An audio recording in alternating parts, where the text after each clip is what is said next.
in the form. But you have to have some competency in the form. So if you don't know what the heck is going on, just go over the technique until you have a sense of the form. Beginner people, if you're feeling overwhelmed watching the form, train yourself to just watch the beginning of the technique. Because what happens is we see the whole technique and the big fall at the end, which your body imprints as big fall at the end, and you get up and you have no idea if it was left or right, if you were grabbing across or straight. Do you ever have that experience? It's because what you were imprinted with was the fall. So I just have to train myself, because I'm somewhat dyslexic in terms of how I organize my body. Just watch the beginning, don't watch the fall. Just watch the beginning, don't watch the fall. And then I could, at the end of the demonstration, I could have a sense of, oh, it's a straight grab, it's a cross grab. The left foot was forward, the right. And that helps me set it up. Because if you can go into the technique with a little better sense at the beginning, you're liable to retain your form more. Yeah? And Aikido is tricky because, boy, that big fall at the end is very seductive. When you look at that, like, wow, what happened? Yeah?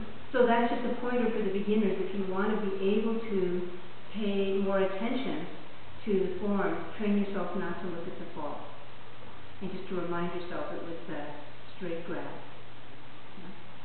So form is really important. And of course, the next thing is start looking at timing. And generally speaking, people rush their timing. So when Greg was saying about you need to start sooner, if you start sooner, you don't have to rush. And if you start too late, you have to rush to catch up. And then also, the whole nature of timing is things sort of unfold in that technique.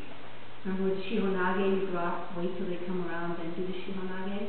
That's sensing that timing. And then the other piece that's really important is touch. The quality, the feel of your touch is nage, particularly. In case 2, you don't want to grab so hard that you can't feel with your body. If you put too much force into your grab, you lock down, you can't feel what's going on in your body as well.